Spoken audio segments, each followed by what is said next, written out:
ان کا قول ہے لیعبدون ای لیعرفون، یعنی لیعبدون مطلب یہ ہے کہ میں نے تمام انسانوں اور جناتوں کو اس لیے پیدا کیا ہے کہ وہ مجھے پہچانے، میری معرفت حاصل کرے، میرا انٹروڈکشن حاصل کرے، اس لیے پیدا کیا۔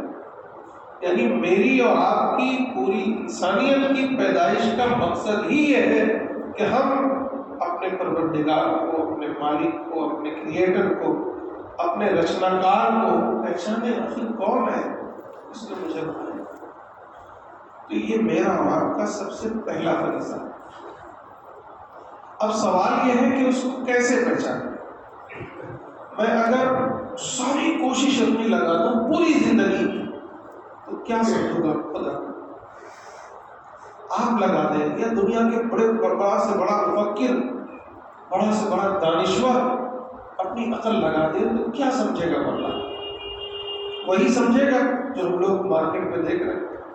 کچھ لوگوں نے سمجھا کہ اللہ تعالیٰ بہت بڑے ہیں، بہت طاقتور ہیں، اب کیا کر دیا؟ ایک ہاتھ کے بدلے 7 ہاتھ لگا دیے۔ یہ تو ایک ہاتھ کے بدلے 7 ہاتھ لگا دیے، اس کا مطلب ہے کہ اتنا طاقتور ہے جتنا ہم لوگ ایک ہاتھ سے پکڑ، اس میں 7 ہاتھ ہو گئے۔ کسی نے کیا کہ نہیں جو ہے وہ تو ہر چیز محسوس کر لیتا ہے تو اس کی ناک پورے ہاتھی سے بھی بڑی ناک بناتی ہے۔ کسی نے یہ کیا نہیں اس کا دماغ تو اس کا سر جیسا نہیں ہے تو 10 سر لگا دو۔ یہ تو ہوا۔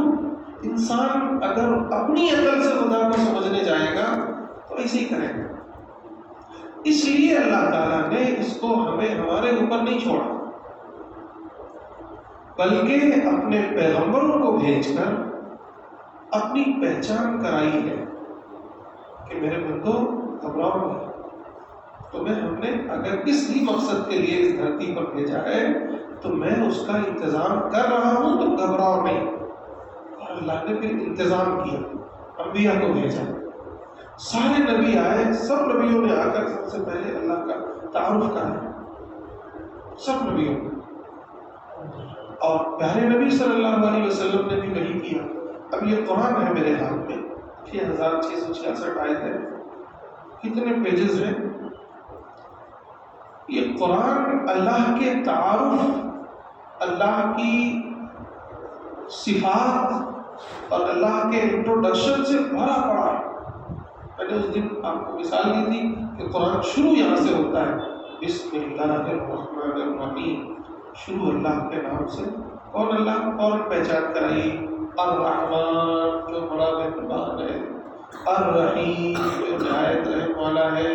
کون اللہ؟ الحمدللہ، تمام تعریفیں اللہ کے لیے۔ کون اللہ؟ جو رب العالمین، تو ساری کائنات کو پال رہا ہے، ساری کائنات کو چلا رہا ہے۔ پھر فرمایا الرحمن الرحیم، کون اللہ؟ مالک یوم الدین، جو یوم جزا کا مالک ہے۔ اب ایسے ہی میں تو یہاں تک کہتا ہوں بچوں کو کہ آپ قرآن کا کوئی ایک صفحہ پلٹیے، آپ کو کچھ نہ کچھ اللہ کے بارے میں آپ کو پتہ چلے گا۔ اس کے بعد پھر آپ کے سامنے میں نے سورۃ الاخلاص پیش کی، یعنی اللہ کا خود آپ تصور کیجئے، میں اپنا تعارف زیادہ کرا سکوں گا یا آپ میرا تعارف زیادہ کرا سکیں گے؟ ظاہر ہے میں اپنا آپ کا تعارف آپ اپنا اچھا کرائیں گے یا میں آپ کا کراؤں گا؟ ہم سب دو دیں خود یہی حال اللہ تبارک و تعالیٰ کا ہے۔ ساری کائنات مل کے اللہ کی توصیف لکھنا چاہے، اللہ کے بارے میں لکھنا چاہے تو نہیں، اللہ کو اپنے بارے میں جو معلوم ہے وہ کسی کو کیا معلوم؟ تو اللہ نے اپنا تعارف جو کرایا ہے، اپنا پریچے جو کرایا ہے، اپنا انٹروڈکشن جو کرایا ہے، اس سے زیادہ خوبصورت اور اچھا اور جامع کمپلیٹ کوئی اور تعارف نہیں ہو سکتا۔ تو اس کا اور اس کو آسان بھی اللہ نے بنایا ہے۔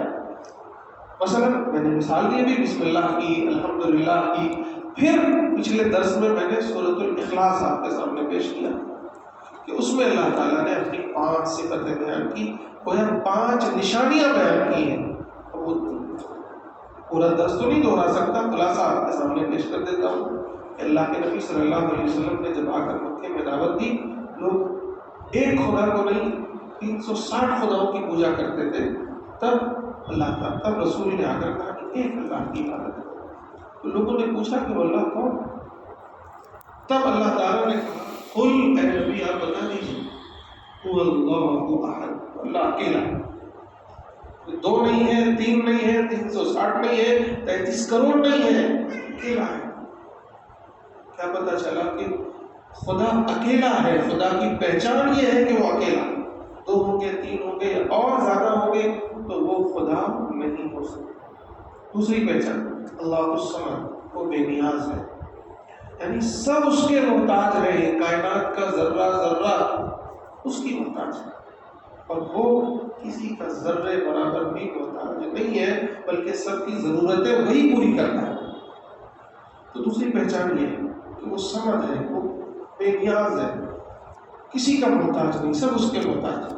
اگر کوئی خدائی کا دعویٰ کرتا ہے یا لوگ اس کو خدا تسلیم کرتے ہیں، لیکن وہ اگر کسی کا محتاج ہے تو وہ خدا نہیں ہو سکتا۔ حضرت ابراہیم نے یہی دلیل تو دی تھی۔ اس کے بعد فرمایا لم یلد، وہ کسی کا باپ نہیں، کسی کا فادر نہیں، کسی کا پتا نہیں ہے۔ جو کسی کا پتا ہوگا، باپ ہوگا، فادر ہوگا، وہ خدا نہیں ہو سکتا۔ وہ کسی کا پتر نہیں، کسی کا بیٹا نہیں۔ جو کسی کا بیٹا ہوگا، پتر ہوگا، وہ خدا۔ اصل تو حضرت عیسیٰ علیہ السلام حضرت مریم کے بیٹے ہیں، باقاعدہ پیدا ہوئے ہیں، اس لیے وہ خدا نہیں ہو سکتا۔ وَلَمْ يَكُنْ لَهُ كُفُوًا أَحَدٌ، اس کے برابر، اس کے لیول کا، اس کے برابر کوئی دوسرا نہیں۔ اب اگر کوئی بندہ کوئی بھی خدائی کا دعویٰ کرے یا لوگ اس کو خدا تسلیم کرتے ہو، آپ دیکھیے کیا اس کے برابر کوئی اور بھی ہے؟ اگر ہے تو وہ خدا پہچان لیں۔ آج جو ہمیں پڑھنا ہے وہ آیت الکرسی، سورہ اخلاص بھی سب کو یاد ہے الحمدللہ، اس کا ترجمہ بھی آپ نے سمجھ لیا، مفہوم بھی سمجھ لیا۔ آیت الکرسی بھی تقریباً سب کو یاد ہوگی۔ تو آیت الکرسی میں بھی اللہ نے اپنی پہچان کرائی ہے۔ آئیے دیکھتے ہیں کیا پہچان کرائی ہے۔ فرمایا اعوذ باللہ من الشیطان الرجیم، اللہ لا الہ الا ہو، اللہ کون اللہ؟ لا الہ الا ہو، جس کے علاوہ کوئی عبادت کے لائق نہیں، وہی اللہ، وہی اللہ۔ کون ہے اللہ؟ اب اگلا جواب، الحی، جو زندہ ہے، ہمیشہ سے زندہ ہے، ہمیشہ زندہ رہے گا، اسے موت نہیں آتی۔ کون اللہ؟ آگے، القیوم، جو خود بھی قائم ہے، ساری کائنات کو قائم کیے ہوئے ہے، تھامے ہوئے۔ جو کچھ بھی نظام چل رہا ہے، اور کیجیے آپ اس نظام پر کبھی، جو کچھ نظام چل رہا ہے وہ سب وہ تھامے ہوئے۔ کسی بشر کا کام نہیں تھا کہ وہ اس سسٹم کو کنٹرول کرے۔ ہم ایک گھر کے سسٹم کو کنٹرول نہیں کر پاتے، ایک فیکٹری کے سسٹم کو کنٹرول نہیں کر پاتے، لیکن وہ القیوم خود بھی قائم ہے اور سب کو قائم کیے ہوئے، سب کو کنٹرول کیے ہوئے۔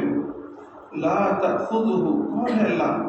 لا تأخذہ سنۃ ولا نوم، اسے نیند نہیں آتی۔ پہلا نمبر تو وہ زندہ ہے، اسے موت نہیں آتی، موت تو بہت دور کی بات ہے، اسے نیند نہیں آتی، اور نیند بھی بہت بڑی بات ہے۔ لا تأخذہ سنۃ، اسے اونگ بھی نہیں آتی، اس کی پلک کبھی جھپکتی بھی نہیں ہے کہ جھپک جائے، ایسا زندہ ہے، اسے اونگ تک نہیں آتی۔ غروب کی تعریف ہو جاتی ہے نا ہم لوگوں کو، تھوڑی دیر بھی یہ درس اگر 1 گھنٹے کا ہو جائے تو آدھے لوگ جھپکنے لگیں گے، لیکن اللہ کی ذات وہ ہے کہ ابد سے ہے، جب کچھ نہیں تھا تب سے قائم ہے، جب کچھ بھی نہیں رہے گا تب بھی رہے گا۔ وہ ایسا زندہ ہے کہ نہ اسے موت آتی ہے نہ نیند آتی ہے، یہ تو بہت بڑی چیزیں ہیں، کبھی جھپکی بھی نہیں آتی، اونگ بھی نہیں آتی۔ کون ہے اللہ؟ فرمایا لہو ما فی السماوات و ما فی الارض، کہ یہ زمین و آسمان اسی کا تو ہے۔ جو کچھ بھی زمین میں ہے، زمین آسمان یا اس میں جو کچھ بھی ہے سب اسی کا ہے، اس کا مالک وہی ہے اللہ۔ سنو بندو سنو، وہی ہے اللہ۔ کون؟ من ذا الذی یشفع عنده الا باذنہ، وہ ہے کہ اس کے پاس کسی کی اتنی طاقت نہیں ہے، اتنی جرأت نہیں ہے کہ کوئی سفارش کر سکے اس کے سامنے کھڑے ہو کر۔ تم سمجھتے ہو کہ تمہارے بابا، تمہارے فلاں، تمہارے بت، تمہارے معبود، تمہارے خدا ہی باطل خدا کے سامنے ڈٹ جائیں گے، کھڑے ہو جائیں گے، تمہیں بخشوا لیں گے؟ من ذا الذی یشفع، کسے کی جرأت ہے کہ وہ سفارش کرے اس کے پاس؟ کسی کو جرأت تک نہیں ہے کہ خود سے سفارش کرے، الا باذنہ، مگر یہ کہ وہ خود اجازت دے دے کسی کو، یہ شرف نواز دے کہ چلو تم سفارش کر لو، تم یہ کام کر لو، تم یہ کام کر لو، تم سفارش کر لو، وہ کسی کو نواز دے تو یہ تو وہ شرف وہ دے دے گا، ورنہ کسی کی خود پیارے نبی صلی اللہ علیہ وسلم کی سفارش پر لوگوں کو بہت ناز ہے۔ یہ سفارش بھی رسول اللہ کو خود اختیار نہیں ہے، یہ تو وہاں اجازت ملے گی، چلیے یہ آپ کو شرف دیا جائے گا سب سے پہلا کہ آپ چلیے سفارش کیجیے، اس کے بعد دوسروں کو، یہ شرف آپ کو اللہ کی طرف سے نوازا جائے گا، آپ کا خود کا کچھ بھی نہیں۔ یہ سمجھے؟ کون ہے؟ وہ ہے اللہ، یعنی جس کی ایسی حیبت، بڑا سے بڑا کوئی، یہ تو ایک انبیاء کی بات ہو رہی ہے، امام الانبیاء کی بات ہے، ورنہ تو تم کی باتیں خداؤں کی بات کرتے ہو، وہ جن تو اپنے حال میں مست ہوں گے، وہ خود اپنی جان کے لالے پڑے ہوں گے۔ یعلم ما بین ایدیہم وما خلفہم، کون ہے اللہ؟ وہی ہے